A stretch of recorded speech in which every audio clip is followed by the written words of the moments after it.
আজকে আমি রান্না করব হাঁসের মাংস ভুনা। প্রথমে 1 কাপ পেঁয়াজ কুচি দিয়ে দিলাম। এখন পেঁয়াজটা পানিটা যাতে শুকিয়ে যায়, তারপরে আমি তেল দেব। একটু নাড়াচাড়া করে নিলাম। এখন 1/2 কাপ পরিমাণ সয়াবিন তেল দিলাম, দিয়ে পেঁয়াজটা ভালো করে ভেজে নেব। পেঁয়াজটা ভালোভাবে ভাজা হয়ে গেলে তারপরে আমি মাংস দেব। 4টা তেজপাতা দিয়ে দিলাম।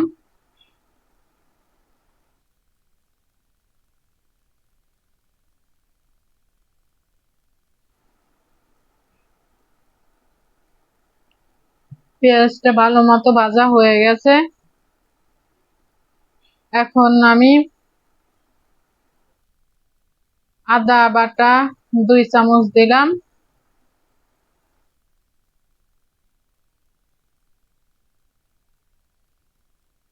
রসুন বাটা 2 চামচ দিলাম।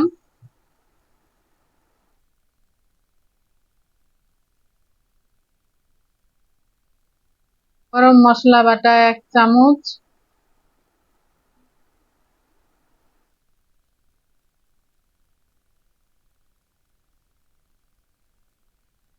এখন আমি ভালোভাবে মশলাটা কষিয়ে নেব।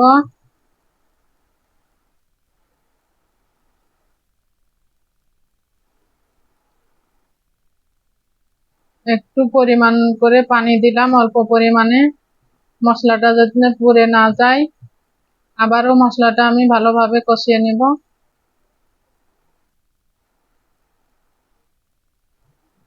এখন দিলাম পরিমাণ মতো লবণ,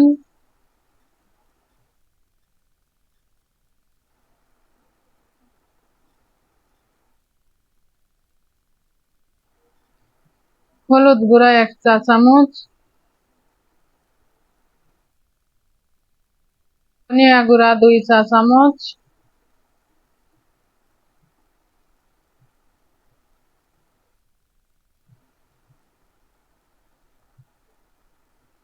মরিচ গুঁড়া 2 চা চামচ,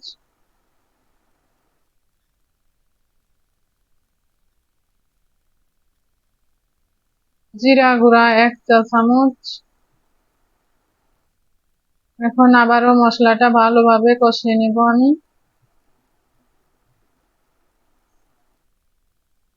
মশলাটা ভালো মতো কষিয়ে নিলে মাংস রান্না ভালো হয়। অল্প পরিমাণে পানি দিলাম, মশলা যেন পুড়ে না যায় সেজন্য।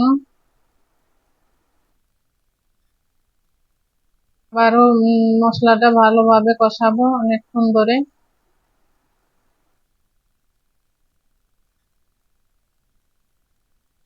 আবারও অল্প একটু পানি দিলাম।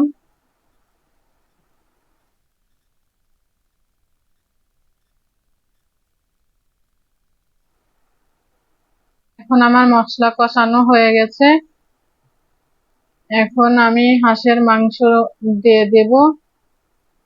এখানে 1 কেজি ওজনের একটা হাঁসের পুরো মাংসটাই আছে।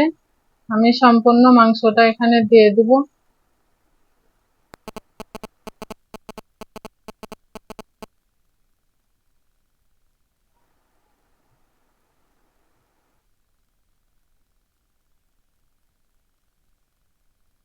এখন আমি ভালোভাবে নাড়াচাড়া করব এবং ভালোভাবে মাংসটা কষিয়ে নেব।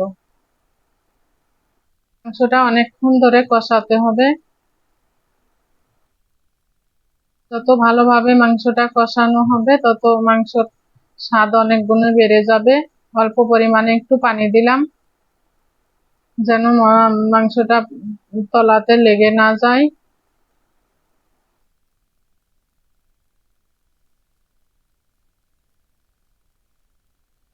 অনেকক্ষণ ধরে কষানোর পরে মাংস ভালো মতো কষানো হয়েছে। এখন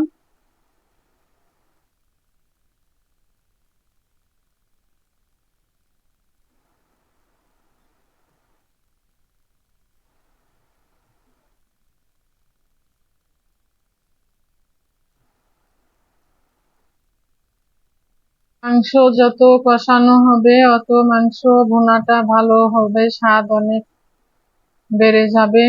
সেজন্য আমি অনেকক্ষণ ধরে মাংস কষাই।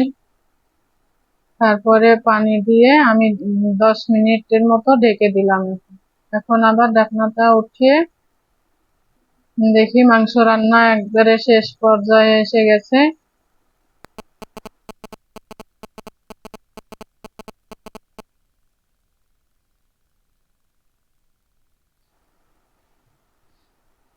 হয়ে গেছে আমার হাঁসের মাংস ভুনা।